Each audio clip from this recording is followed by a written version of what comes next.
bukan hanya mempersiapkan masjidnya, tapi juga mempersiapkan calon pengisi masjid itu. Banul Yaum Rijalul God. Anak-anak hari ini adalah pemuda esok hari. Iring anak-anak kita bisa datang ke Amin. masjid. Amin. Jangan usir mereka ketika berada di Amin. masjid, walaupun Amin. mungkin di sana Jangan usir. bikin ulah yang tidak menyenangkan.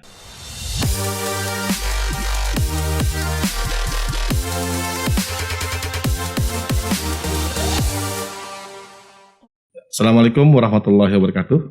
Waalaikumsalam warahmatullahi wabarakatuh. Apa kabar Pak Direktur? Sehat? Alhamdulillah baik. Selamat datang di podcast Bimas Islam Pak Direktur. Ya, terima kasih. Sebelumnya mohon izin, boleh kita lepas sama-sama maskernya dulu Pak Direktur? Kita akan lanjut ke diskusi.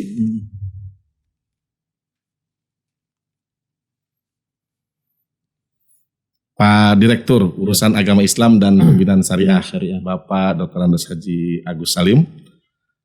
Selamat datang di podcast Bimas Islam sekali lagi Pak Direktur. Kita siap. Ya.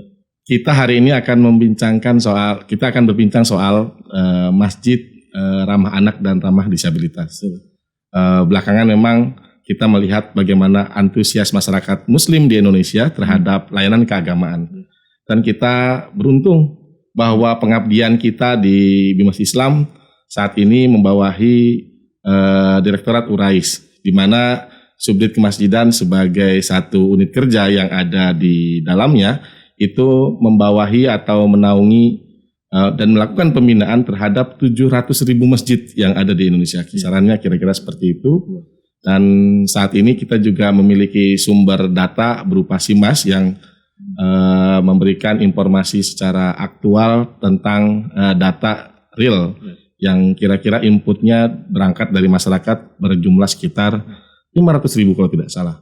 Nah, kita akan berbincang soal fungsinya pasti Pak Direktur, karena fungsi di kemasjidan kita mengenal adanya idaroh, bagaimana fokus dan objeknya adalah SDM dan manajemen, betul, manajerial. Kemudian kita juga melihat fungsi dari imaroh, bagaimana kegiatan atau pemberdayaan masjid itu diharapkan bisa maksimal, nilai-nilai kegiatan, layanan dan lain-lain.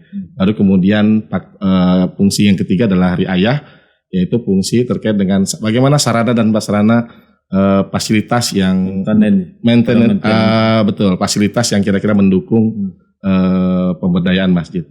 Pak Direktur sendiri pengurus masjid di? Saya salah satu ketua harian di Masjid Al-Amjad milik Pemda Kabupaten Tangerang. Nah, bagaimana fenomena yang Bapak Direktur atau Pak Haji Agus lihat, terutama fungsi layanan terhadap anak-anak? Ya, betul. Sekarang ini alhamdulillah masjid kita ini bukan hanya fungsi pelayanan ibadah yang 5 waktu saja. Betul, fungsi ibadah, tapi juga yang lain. Ada yang lainnya. Baik, masuk di sana kita punya ada TPQ. Betul, TPQ. Kita juga bukan hanya mempersiapkan masjidnya, tapi juga mempersiapkan calon pengisi masjid itu. Wow, generasi penerusnya Pak Direktur ya? Siap. Harus disiapkan. Juga kita ada remaja masjid yang juga mengelola tentang remaja-remaja di sana. Betul.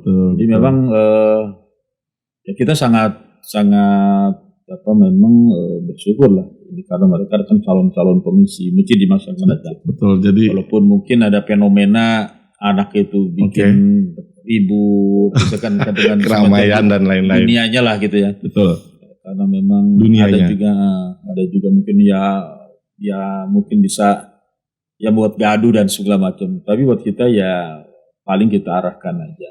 Tapi tetap bahwa saya sudah bilang dengan mereka jangan sampai mereka diusir dari masjid. Biar mereka kalau bila perlu main di masjid lah. Bila perlu main di masjid. Wow, menarik sekali. Ya, karena nanti kalau sudah mereka senang datang ke masjid, jadi tidak ada lagi rasa takut lagi datang ke masjid. Tidak ada lagi rasa takut. Sehingga ke depan nanti mungkin anak akan lebih familiar dengan keberadaan masjid. Keberadaan masjid, betul. Wow, menarik sekali arahan dan anjuran Bapak Direktur agar memancing bagaimana anak-anak itu bisa meramaikan masjid. Ya, betul. Karena ternyata tujuannya satu, bahwa mereka adalah generasi penerus. Dan kita lihat bahwa pemberdayaan masjid Terutama tadi dalam fungsi TPQ yang Pak Direktur sebutkan, Taman Pendidikan Quran. Kalau tidak salah ada 3 tingkatan. Taman Quran lil Aulad itu buat anak-anak di usia 7 ke bawah, kemudian ada TPQ, itu anak-anak usia SD 7 tahun sampai belasan tahun awal, kemudian baru TQA, Taman Pendidikan Quran lil Aulad. Itu mungkin masuk jelang usia remaja. Artinya lembaga pendidikan TPQ sekalipun ternyata malah ramai dan lahir di masjid, Pak Direktur ya. Betul. Dan tentu saja tadi peran remaja itu kemudian menjadi sangat penting untuk bukan saja mereka yang membantu dalam proses ketakmiran dalam hal-hal yang sifatnya rutin, menyiapkan membantu para imam, para khotib dalam penyiapan aktivitas kemasjidan, tapi juga remaja masjid menjadi jembatan untuk mengurus dan mengarahkan para anak-anak tadi itu. Nah, kita ingin tahu Pak Direktur, bagaimana sih sebenarnya kebijakan yang ada di negara, di pemerintah, terutama kita kalau berbicara anak, kita memang mengenal Kementerian Pemberdayaan Perempuan dan Anak. Dan mungkin Pak Direktur juga bisa cerita bagaimana kebijakan Kementerian Pemberdayaan Perempuan dan Anak ini dengan bersinergis dengan Kementerian Agama, juga mungkin dengan organisasi-organisasi Islam yang fokus pada kemasjidan, ada Dewan Masjid Indonesia dan lain-lain, dan kira-kira seperti apa Pak Direktur? Banyak hal yang kita lakukan dalam upaya memakmurkan masjid ini. Siap. Salah satunya tadi, betul, kami sudah menjalin komunikasi kerjasama dengan Kementerian PPA. Betul, KMPA. Tadi itu tentang penyiapan masjid ramah anak. Siap. Kenapa ada masjid ramah anak? Mungkin selama ini banyak masjid yang tidak ramah dengan anak. Tidak ramah justru. Siap. Seperti mungkin mengusir dan lain-lain. Mengusir, ada dana datang ke masjid dikepung-kepung sama pengurus masjid. Sampai dikepung-kepung.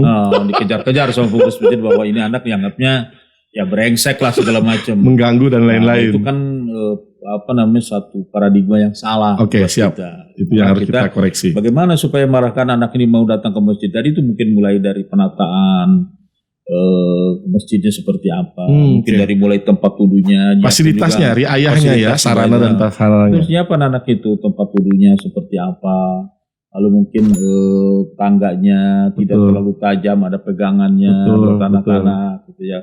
Itu dari segi perangkatnya gitu ya. Fasilitasnya. Nah, terus juga dari tadi dukungan tadi moral kepada anak itu. Kita juga ingin lah, makanya jangan kalah kita dengan KFC. Dengan fasilitas publik lainnya ya. Itu mereka itu di depannya ada perosotannya, ada kuda-kudaan segala macam. Itu magnet untuk memancing agar anak bisa bisa nyaman begitu. Betul. Kelihatan anak datang, orang tuanya bawa anak datang ke tempat itu, ya orang tuanya mungkin menikmati sajian di sana dengan bebasnya, anak-anak juga merasa aman, nyaman di tempat itu, bahkan senang. Sehingga besoknya ingin datang kembali lagi ke tempat itu. Justru harapan kita ke sana. Bagaimana caranya memancing anak-anak bisa mau kembali ya? Mau kembali. Karena saya miris ya, ada di salah satu provinsi, mungkin tidak saya sebutkan provinsi mana lah. Ada malah yang ngomongnya salah satu kabitnya cerita kepada saya, Pak, kami sedih nih. Di daerah kami ini kemungkinan masjid akan ada pengisinya ini bertahan 10 tahun atau mungkin 15 tahun ke depan. Innalillahi. Kenapa begitu? Karena sekarang yang ada di masjid itu hanya orang tua semua. Oke, betul. Orang-orang tua. Jadi tidak lagi ada anak-anak yang datang ke masjid itu. Jadi generasinya jauh ya? Jauh. Berarti mungkin ke depan itu karena anak muda yang tidak ada datang ke masjid, lagi siapa lagi?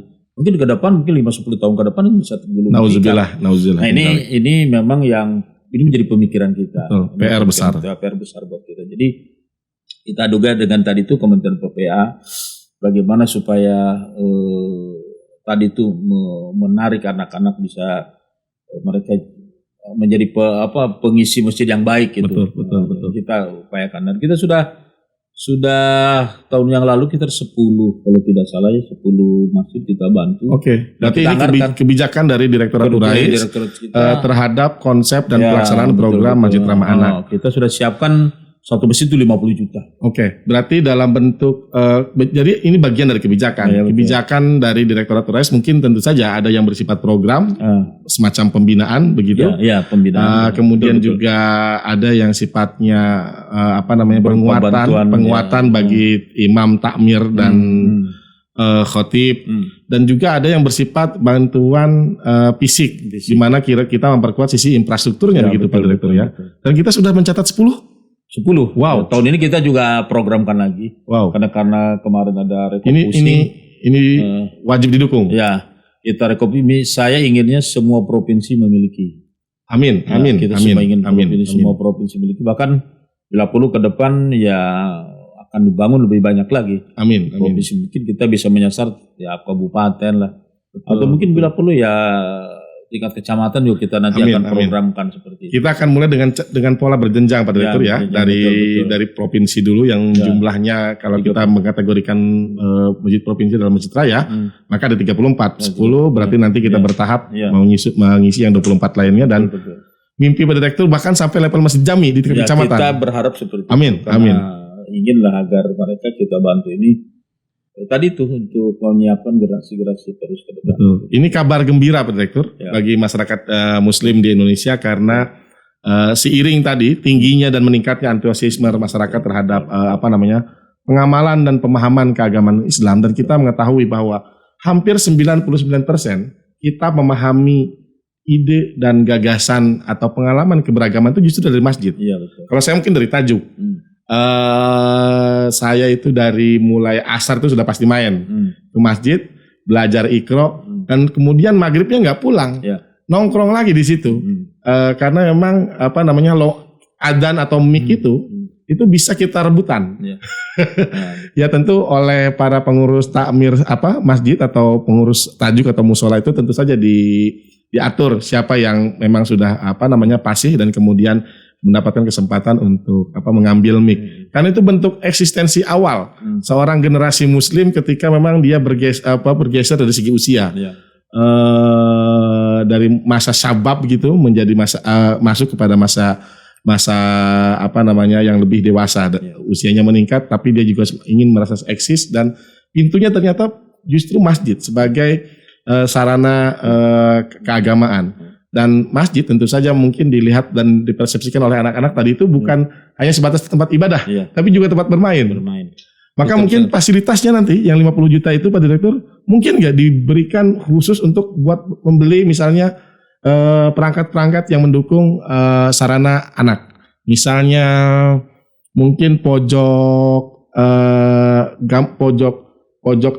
anak di mana di dalamnya misalnya ada gambar-gambar tentang gambar-gambar koleksi anak soleh atau komik-komik Islam, atau mungkin Pak Direktur juga saya membayangkan ada permainan-permainan yang ringan yang bisa difasilitasi oleh masjid, dan kemudian anak-anak ketika datang ke sana itu dia sekali mengenal bermain tapi juga sekaligus bisa mengenal Islam secara lebih dini. Itu menarik sekali Pak Direktur. Kalau bisa ngambil contoh Pak Direktur, tadi kita sudah berbicara soal regulasi, kebijakan. Kalau regulasinya tentu mungkin kita merujuk kepada Kementerian PPPA ya, PPPA ya, di mana memang mereka juga berkoordinasi dengan pemerintah daerah. Jadi kegiatan-kegiatan pemberdayaan Masjid Ramah Anak ini itu berkoordinasi juga dengan pemerintah daerah, dan kemudian menjadi semacam mungkin program prioritas Pak Direktur ya bagi Kementerian PPPA, dan kita memberikan dukungan. Bisa memberikan contoh masjid mana yang sudah mengaplikasikan atau implementasikan program ramah anak tersebut Pak Direktur? Kita sudah ada berapa ya masjid yang sudah sekitar satu contohnya mungkin yang pernah Bapak kunjungi atau pernah ada di Bontang ya. Oke. Beberapa waktu yang lalu. Bontang, Kalimantan Utara. Kalimantan Timur. Bontang Utara atau Timur? Timur. Oke, siap. Kalimantan Timur. Saya ke sana, saya lihat cukup baik lah. Di masjid itu mereka ada dalam satu pojok tadi betul, mereka bikin skat. Skat itu dari pembatas kaca, dari kaca. Dan nanti dia si bapak atau ibunya mereka, orang tuanya pergi ke masjid, kita ingin ibadah, anaknya sekitar anak-anak masih balita lah, sekian, ditaruh di tempat itu. Wow. tempat itu, tapi tembus pandang itu kaca. Jadi anak tetap bisa terkontrol ya oleh orang tua. Bisa melihat itu. Dan sebaliknya. Melihat anak juga bisa melihat bapak ibunya. Aktivitas ibadah, betul. Lalu di situ juga disiapkan dari itu. Bahkan saya lihat di situ ada minuman, gitu, ada betul. Ada buku-bukunya. Jadi kalau nanti ada anak mungkin senang gambar dan lain-lain, ada komik yang bernuansa Islami, betul, tentang cerita sahabat, mungkin para pejuang Islam, betul. Saya kira kalau semua masjid kita mimpinya ingin seperti itu semua. Siap. Kita ingin punya seperti itu, dan ini dengan Kementerian PPA kita sudah luar biasa ini. Kita sangat terbantu sekali. PPA punya program begitu dan kita gayung bersambut lah. Betul. Ini juga sinergis ini menjadi penting. Ini simbiosis mutualistis saya bilang. Betul. Kita saling hubungan, saling mengutuk. Kita punya program, beliau juga punya program. Dan ini sudah luar biasa bagi kita. Dan satu yang saya catat tadi bahwa ini kepentingannya untuk mempertahankan generasi emas di masa depan. Bahkan saya lihat ada remaja masjid di satu daerah. Itu bagus sekali. Di tengah pandemi seperti ini, mereka di masjid itu dipasang wifi. Wow. Nah, nanti ada anak-anak SD segala yang daerah sana itu kesulitan datang di sekolah di masjid itu bareng-bareng, mereka mengerjakan tugas-tugas sekolah. Tapi begitu ada dan tiba diblokir itu wifi, semua sholat berjamaah. Wow, saya pengennya sih tepuk tangan nih Pak Direktur. Nah ini saya kira bagus nih remaja-remaja masjid yang ada di Indonesia. Punya program yang seperti itu gitu. Ini luar biasa sekali. Luar biasa sekali. Anak-anak jadi terbantu. Betul. Terus kita juga dalam pembinaan mental, akhlak, moral, dan ini juga sehingga disitulah diberikan mereka juga wawasan tentang akhlak, moral, etika dan lain-lain. Akidah di situ. Luar biasa ini. Ini saya membayangkan bagaimana ramahnya agama ketika misalnya berada di ruang publik. Masjid adalah fasilitas publik dan kemudian agama adalah bingkai besar yang menjadikan masjid sebagai simbol aktivitas. Dan ketika negara bersinergis, ada Kementerian Agama yang menaungi layanan keagamaan, juga ada Kementerian Pemberdayaan Perempuan dan Anak, bahkan dukungan terhadap wifi tadi di masa pandemik, di mana anak-anak saat ini bergeser pola pendidikannya dari tatap muka menjadi daring, itu kan justru malah juga memasuki ruang lainnya untuk memberikan aspek kemanfaatan, yaitu pendidikan. Pemerintah terbantu sekali dan masyarakat juga menyambutnya dengan baik, dengan positif. Saya jadi ingat akhirnya ketika kita melakukan hal-hal yang terbaik, pelaksanaan program yang fokus kepada anak, itu sebenarnya kita bukan berbicara tentang 1-5 tahun ke depan, tapi kita berbicara 50 sampai 100 tahun yang akan datang. Itu. Dalam satu pepatah Arab kita biasanya kita mengenal gitu Pak Direktur, Subhanul Yaum Rijalul Ghad. Anak-anak hari ini adalah pemuda esok hari. Jadi kalau misalnya kita bisa mengandaikan bagaimana sih kira-kira pemuda esok hari itu, ya kita lihat bagaimana anak-anaknya di hari ini. Mereka merasa beribadah, berkembang dalam dari segi usia. Itu masa-masa perkembangan Pak Direktur, di masa-masa anak usia SD, TK itu menentukan bagaimana perilaku dan karakter mereka di masa depan. Dan kita melihat dengan adanya masjid sebagai wilayah wadah yang kira-kira menyatukan antara nilai agama, nilai pendidikan, kemudian nilai sosial, nilai perkembangan anak, itu justru menjadi kekuatan yang sangat khas dan mungkin ini bisa mencegah apa yang kita takutkan, yang kemudian terjadi dan kemudian mengancam masa anak-anak, yaitu adanya sering terjadinya bullying, sering terjadinya kekerasan terhadap anak, baik mungkin di rumah tangga atau mungkin di lingkungan yang lain. Dan itu kita bisa pastikan bahwa ketika berada di masjid, bullying kemudian kekerasan pada anak itu tidak akan terjadi Pak Direktur. Itu mungkin karena mungkin kontrol dari takmir, kontrol dari orang tua. Betul ya. Itu tidak terjadi. Kan masjid ini kan semua strata kehidupan bisa strata kehidupan yang bertingkat dan ragam, betul. Semua artinya siapapun bisalah datang ke masjid itu. Mungkin berbeda dengan tempat-tempat lain buat seminar, tempat-tempat Oke, lain mungkin oke. orang-orang Kelasnya tertentu. betul, oke. Tapi kalau di masjid ini kan semua orang bisa. Ya, Mau ya. dari anak-anak sampai orang tua, mau alirannya apa, paham apa ini. Ya, ya. Ya, jadi kan mungkin ini mungkin kelebihan masjid mungkin.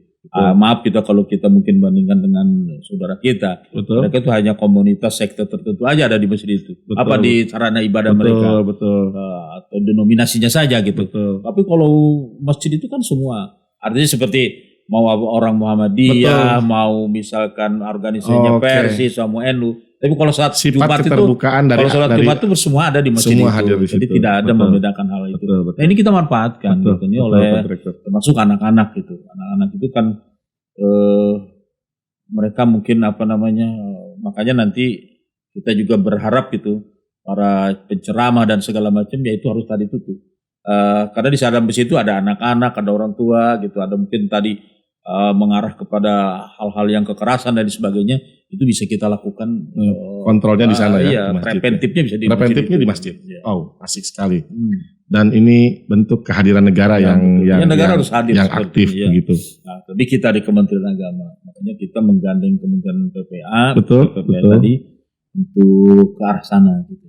Kita jangan hanya bisa menyalahkan anak muda kok sekarang ini begini-begini gitu. Tapi ada apa upaya kita terhadap anak-anak ini? Kita memberikan solusi, kita hadir untuk solusi itu. Betul. Ya, luar biasa sekali Pak Direktur. Mungkin kalau di samplingnya tadi Pak Direktur mencontohkan Bontang, saya mungkin pernah juga main ke Jakarta Utara, Jakarta Islamic Center. Di situ betul kata Pak Direktur, bukan hanya kenapa anak-anak nongkrong di Jakarta Islamic Center. Jadi bukan hanya soal wifi-nya juga Pak Direktur yang ada, anak-anak remaja itu juga karena ada pojok bacanya mereka membaca novel dan lain-lain. Orang tua juga ada datang ke sana, terutama wayah-wayah asar ya, asar ke maghrib itu dia melihat pojok literasi ulama Betawi. Kemudian di wilayah anak-anaknya itu justru ada ruangan khusus, ada poster-poster kekhalifahan yang menceritakan fase-fase sejarah pemimpin keislaman. Kemudian bahkan juga ada game-nya gitu Pak Direktur. Ada video untuk memutar film-film Islami begitu. Jadi memang akhirnya semua fasilitas yang kira-kira dekat kepada nuansa perkembangan anak itu kita manfaatkan lah teknologi ini. Teknologi menjadi sangat kita penting. Manfaatkan untuk apalagi saat ini anak-anak tidak bisa lepas dari gawai. Kita ini tidak artinya tidak bisa bukan dilawan, tapi bagaimana tidak bisa melawan, bisa mengimbanginya lah. Mengimbangi. Kita menggeser pola ya. Teknologi yang ada ini bermanfaat juga buat anak-anak, buat keimanan, ketakwaan kita ini sekira penting juga. Ramah sekali Pak Direktur. Terima kasih. Ini saya kira menjadi penting bagi audien, bagi netizen, karena selain mereka memahami pentingnya Masjid Rahmah Anak, mereka juga bisa memahami bagaimana kebijakan dan kehadiran negara dalam memberikan akses terhadap layanan anak. Dan kita mungkin bisa mengambil contoh juga bagaimana Masjid Rahmah Anak itu sudah ada di beberapa tempat yang di Indonesia, dan kemudian harapannya kita ada snowball gitu, bola salju yang kira-kira bisa menjadi percontohan bagi yang lain. Mungkin demikian Pak Direktur, terima kasih atas waktunya. Salam ramah Pak Direktur. Dukung semuanya. Dukung semuanya. Siap Pak Direktur. Giring anak-anak kita bisa datang ke Amin. masjid. Amin. Jangan usir mereka ketika berada di Amin. masjid, walaupun Amin. mungkin di sana Jangan usir. bikin ulah yang tidak menyenangkan. Itu kita Tapi hanya tetap harus arahkan. Bagus. Siap. Yuk. Terima kasih Pak Terima Direktur. kasih. Sekian. Assalamualaikum warahmatullahi wabarakatuh. Assalamualaikum warahmatullahi wabarakatuh.